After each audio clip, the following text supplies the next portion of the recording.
A mente por trás dos falsos heróis. O brilho que ofusca a verdade. Algumas pessoas brilham tanto que ninguém ousa olhar por trás da luz. São vistas como salvadoras, exemplos, colunas morais de comunidades inteiras. Estão sempre nas manchetes dos jornais locais, nos stories de agradecimento, nos aplausos calorosos em reuniões públicas. São aquelas que sempre aparecem quando mais se precisa, que não medem esforços para ajudar, que vivem pelos outros. Mas há um tipo de brilho que não aquece, apenas cega. E quanto mais forte essa luz se mostra, maior a escuridão que ela precisa esconder. Eu cresci ouvindo minha mãe repetir uma frase toda vez que alguém fazia caridade em voz alta. Quem faz questão de mostrar é porque não faz pelos outros. Mas só depois de adulto, depois de muita porrada da vida e algumas experiências que ainda me assombram nas madrugadas, foi que entendi o que ela queria dizer. Existe um tipo de bondade que não nasce da empatia, mas da fome. Fome de poder, de admiração, de domínio sobre a narrativa. E o que mais assusta é que essa bondade tem rosto, nome e currículo invejável. Ela frequenta igrejas, lidera projetos sociais, participa de campanhas beneficentes, ajuda idosos, resgata animais, salva crianças de afogamentos. Tudo isso enquanto, sorrateiramente, tece uma teia invisível de adoração e submissão. A primeira vez que desconfiei dessa lógica perversa, eu tinha 17 anos. Havia um homem na minha cidade, desses que todos conheciam pelo apelido respeitoso de Seu Anjo. Ele coordenava uma ONG que doava cestas básicas a famílias carentes e ainda ajudava nos mutirões da prefeitura. Mas o que poucos sabiam, e eu só descobri porque minha tia foi voluntária por um tempo, era que Seu Anjo escolhia a dedo quem ajudava. Se a mãe solteira da favela não sorrisse o suficiente ao receber a ajuda, ou não agradecesse de forma performática, ela era cortada da lista. Se um idoso recusasse tirar foto com ele, segurando a sacola de mantimentos, era riscado para sempre. E se alguém ousasse reclamar de algo, mesmo que fosse da qualidade dos produtos, virava persona non grata. Ninguém entendia por que certas famílias, em condições iguais, recebiam muito menos. Mas bastava olhar com atenção. Os mais fiéis, os mais bajuladores, ganhavam sempre.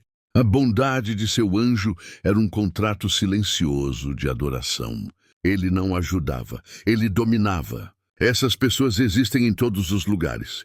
Estão nas escolas, nos grupos religiosos, nas associações de bairro, até mesmo entre médicos, psicólogos, professores. São aquelas figuras que, à primeira vista, parecem genuínas, íntegras, quase santificadas pelo esforço de viver pelo bem alheio.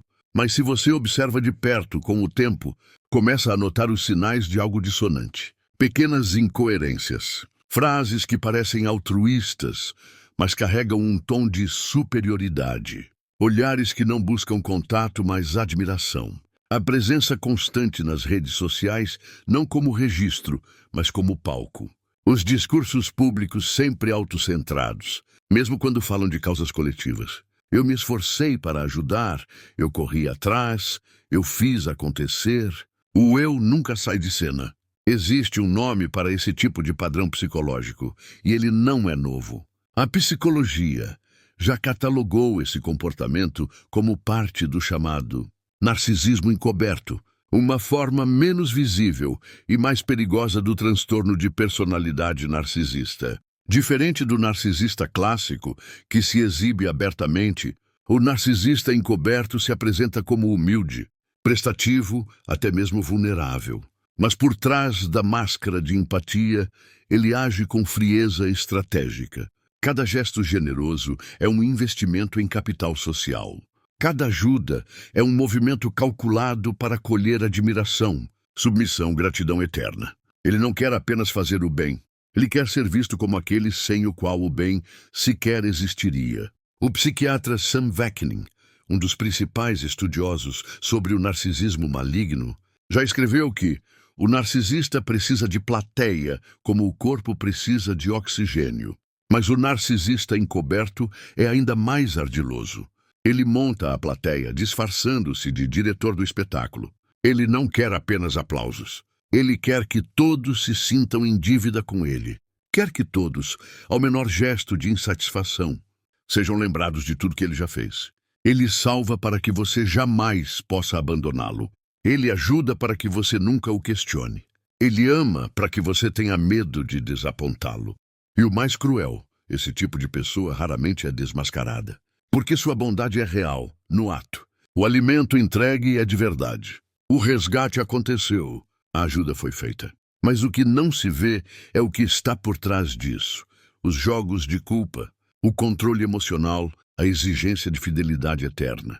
Quando alguém se afasta, é imediatamente taxado de ingrato. Quando alguém discorda, vira alvo de insinuações disfarçadas de preocupação. Fulano anda estranho depois que recebeu tudo que fiz por ele. Eu só queria ajudar, mas tem gente que não sabe reconhecer um gesto de carinho.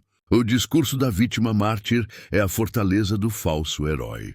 Na parte 2, vamos descer ainda mais fundo nesse poço psicológico, explorando como esses indivíduos moldam suas relações, com parceiros, filhos, colegas e até com instituições, para manter intacta a imagem de herói, enquanto silenciosamente sugam a autonomia, voz e autoestima de quem os rodeia.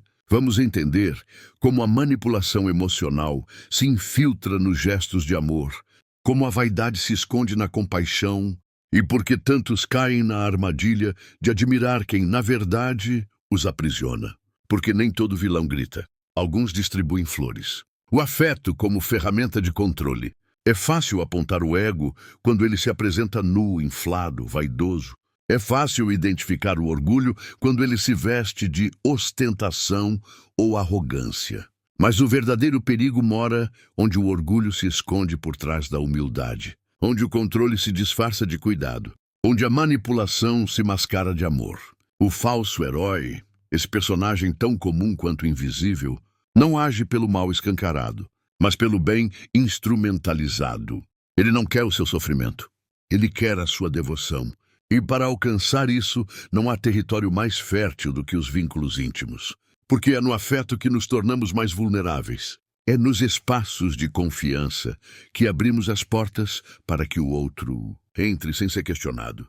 E uma vez lá dentro, o falso herói começa a erguer um império silencioso, feito de favores, promessas, elogios e sacrifícios aparentemente desinteressados. Tudo cuidadosamente calculado para criar uma dívida emocional impossível de pagar. A parceira ou parceiro romântico de um falso herói é, com frequência, alguém que inicialmente se sente sortudo. Ele ou ela é intenso, atencioso presente. Lembra datas, entrega flores, ajuda com as tarefas, elogia publicamente, assume responsabilidades com um entusiasmo fora do comum. Parece uma relação dos sonhos. E é, no começo. Porque toda essa dedicação não vem da empatia, vem da necessidade de ser indispensável, de ser idolatrado, de ser visto como alguém que está acima da média. O problema é que esse tipo de amor não quer reciprocidade. Ele quer adoração. O falso herói não se sente amado se não for admirado. Ele precisa que o outro esteja sempre em débito. E para garantir isso, ele cria uma lógica relacional, onde tudo o que faz é uma grande concessão. E onde tudo o que você faz por ele é sua obrigação. Se você esquece de agradecer um gesto, ele se ofende. Se você critica um comportamento, ele se magoa profundamente. E quando você tenta se afastar, ele relembra, em detalhes, tudo o que já fez por você. Depois de tudo que eu fiz, é assim que você me trata? E ele diz com olhos marejados, voz trêmula. É um tom que parece genuíno porque ele acredita no que diz. O falso herói não é apenas um manipulador, ele é um crente. Ele acredita com todas as forças que está sendo injustiçado, que está dando mais do que recebe, que está cercado por ingratos, e essa crença o transforma em vítima, mesmo quando oprime. Ele não grita, ele não ameaça, mas usa a culpa como faca, o carinho como laço e o histórico de bondades como corrente.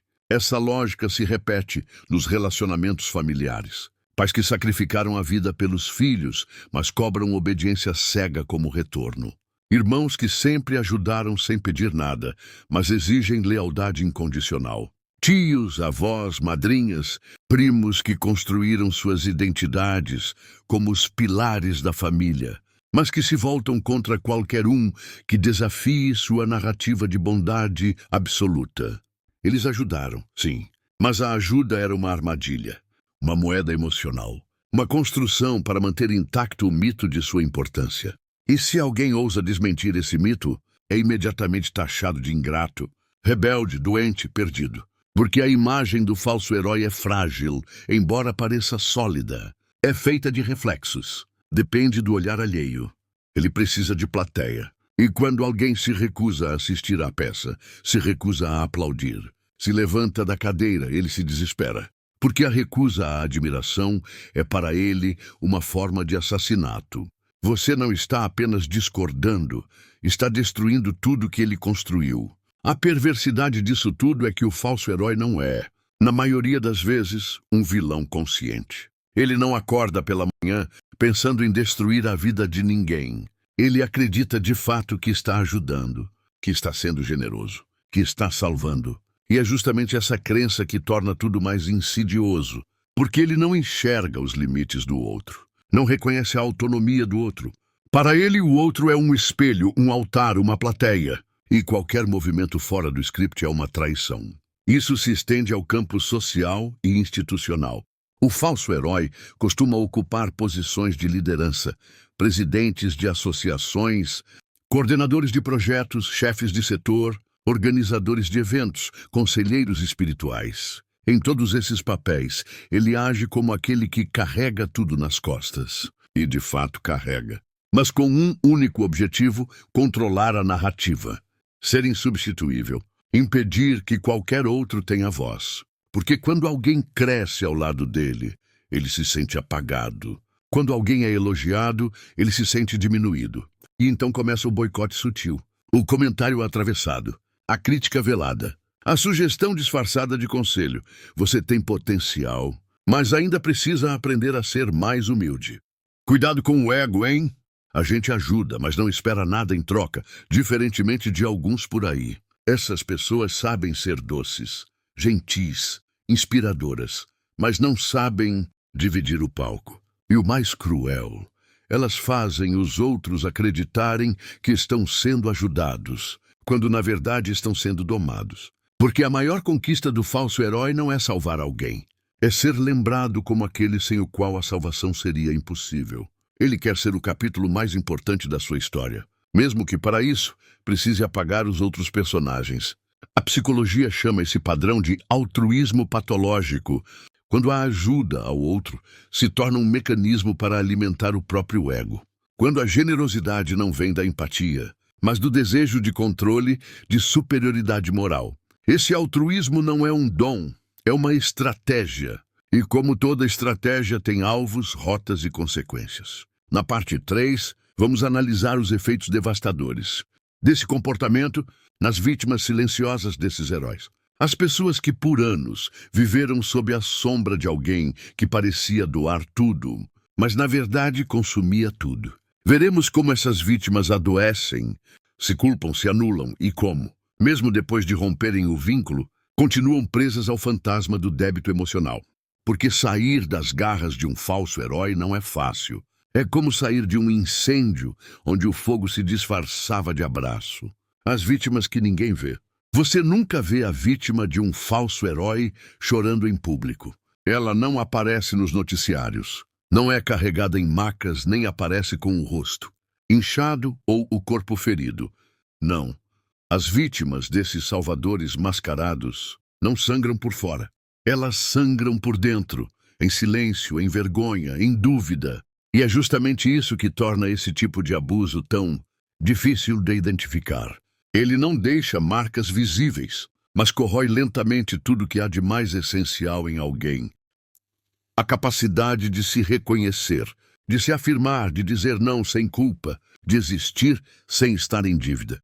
É difícil explicar para alguém de fora o que significa viver preso emocionalmente a alguém que só fez o bem por você. Como dizer que você se sente sufocado por alguém que só te elogiava, Como justificar a angústia diante de quem só te dava flores, presentes, oportunidades? Como nomear a dor que nasce não da agressão, mas da generosidade sufocante?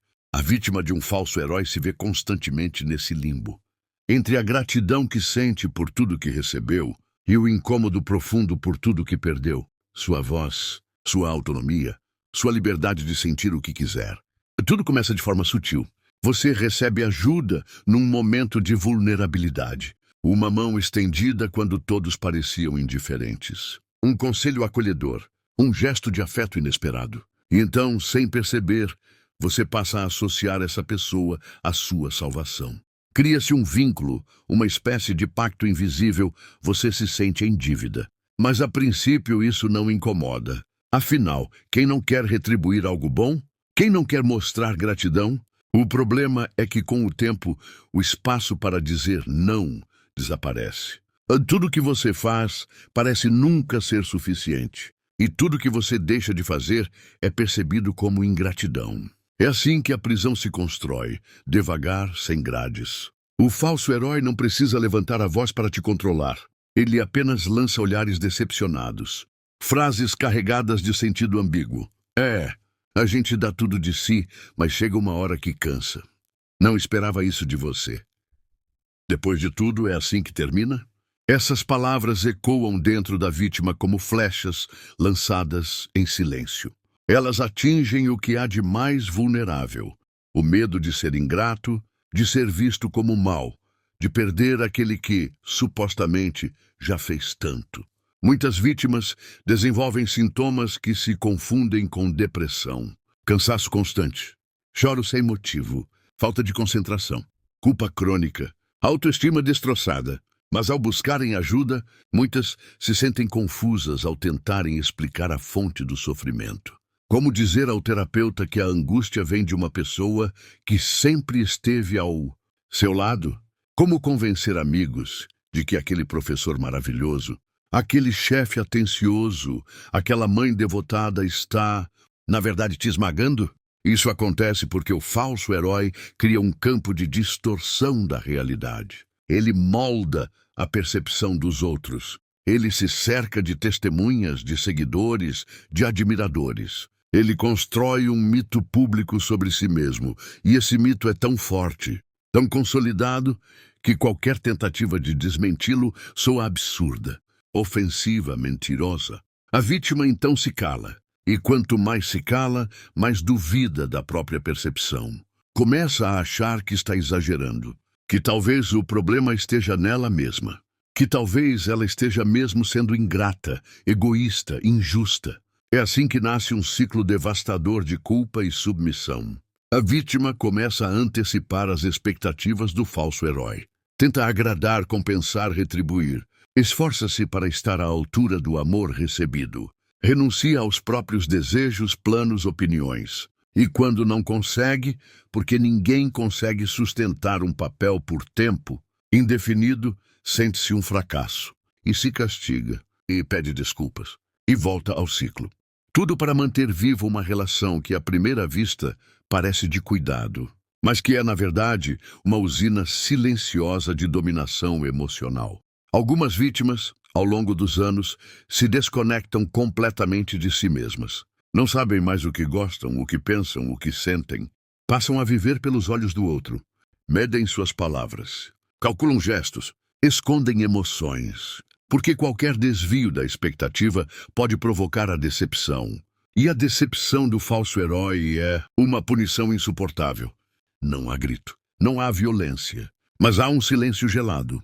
Um afastamento súbito. Um sumiço emocional que machuca mais do que qualquer tapa. E o recado é claro.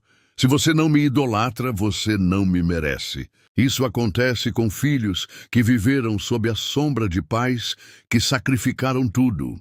Com esposas de maridos abnegados. Com membros de igrejas, ONGs, empresas, grupos de ajuda. Todos liderados por alguém que fez da generosidade um trono.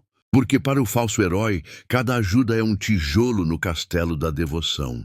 E cada gesto de autonomia do outro é visto como rebelião.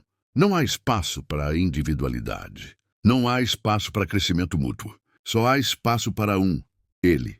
O centro, a estrela, o mártir incompreendido. E quando a vítima finalmente acorda, quando percebe que algo está errado, que está emocionalmente esgotada, que perdeu a própria voz, ela enfrenta o momento mais difícil de todos, o rompimento. Porque romper com um falso herói é um ato de coragem extrema. É declarar guerra a uma figura admirada por todos. É sair de um teatro lotado gritando que o ator principal é uma farsa e ver a plateia se voltar contra você.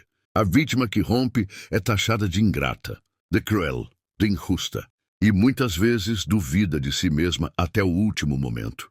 Mas há algo que começa a crescer em silêncio. Dentro dela, a vontade de voltar a respirar, de voltar a ser alguém sem coleira emocional, sem dívida eterna, sem o peso de um amor que nunca foi amor, foi investimento. Na parte 4, vamos encerrar essa jornada com a revelação mais difícil. O que acontece quando o falso herói é finalmente confrontado? Como ele reage? O que ele faz para manter o poder? Quais são as últimas cartas que joga quando vê seu império emocional desmoronar?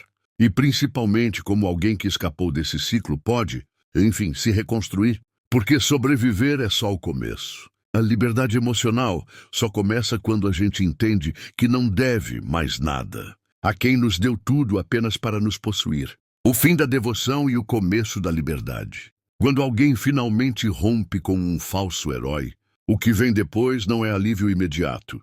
Não há libertação súbita. Não há cena de filme em que o personagem sai pela porta e respira o ar da liberdade, com um sorriso no rosto. O que vem, na verdade, é o caos. Porque tudo foi construído em torno dele. O afeto, os vínculos, as histórias, a reputação, a ideia que você fazia de si mesmo, o que você contava para os outros, o que você contava para si. Romper com o falso herói é romper também com o próprio enredo. É admitir que boa parte da sua vida foi controlada por uma figura que te usava como espelho, que tudo aquilo que parecia amor era vaidade, que tudo aquilo que parecia generosidade era barganha.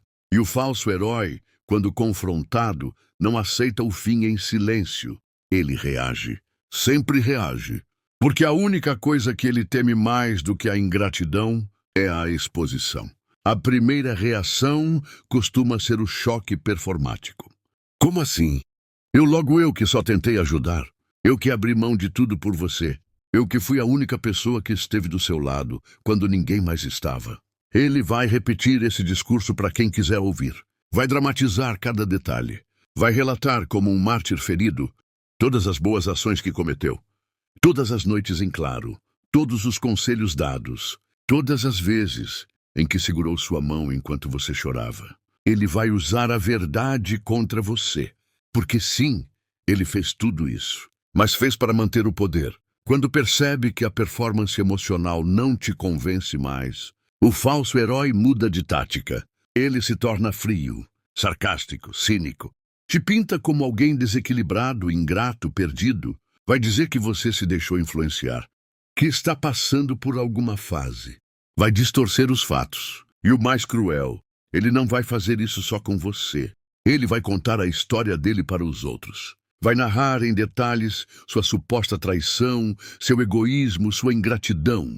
Vai plantar dúvidas, deslegitimar suas emoções, manchar sua imagem. É o que muitos chamam de assassinato de reputação. Uma espécie de vingança simbólica.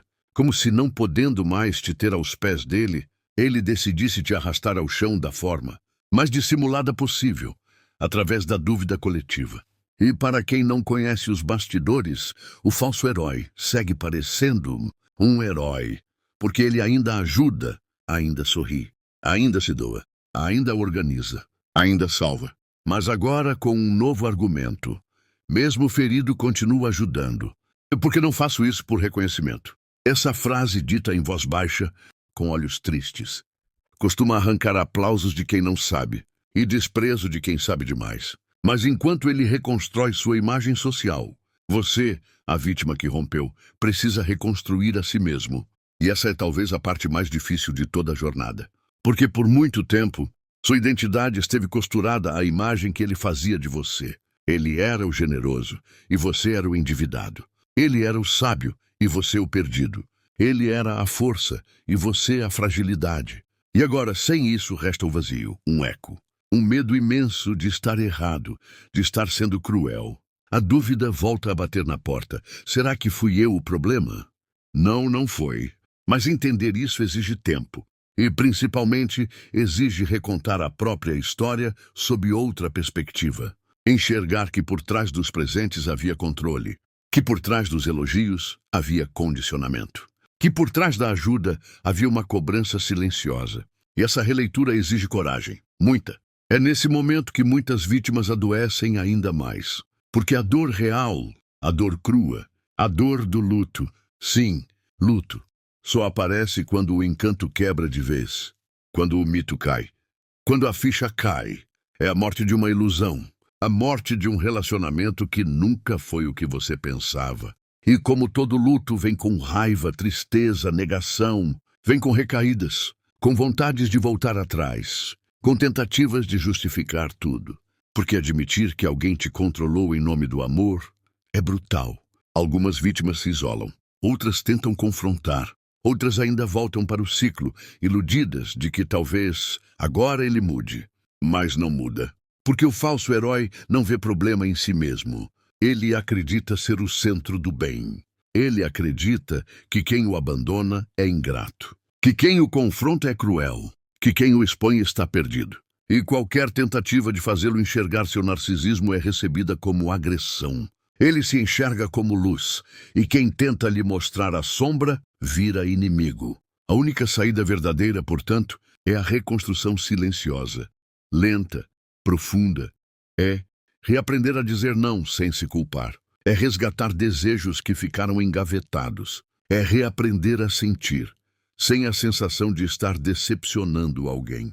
É redescobrir quem você era antes de se moldar para caber no ideal de outra pessoa. E isso leva tempo, porque o falso herói te fez acreditar que você só tinha valor por causa dele. Agora você precisa encontrar valor em si. E esse valor não virá em forma de aplauso, nem de reconhecimento, nem de status. Ele virá no silêncio das pequenas escolhas, no alívio de não ter que se explicar. No prazer simples de respirar, sem medo de desapontar alguém. É no espaço vazio deixado por ele que, aos poucos, floresce a liberdade. E se há algo que o falso herói teme mais do que o abandono, é ver sua ex-vítima florescer. Porque isso revela o que ele sempre quis. Esconder que você nunca precisou dele para ser completo. Que você era inteiro antes e pode ser inteiro depois. Ao fim de tudo, talvez a lição mais amarga e libertadora seja essa. Nem todo abraço é acolhimento. Nem toda ajuda é altruísmo. Nem todo herói quer salvar.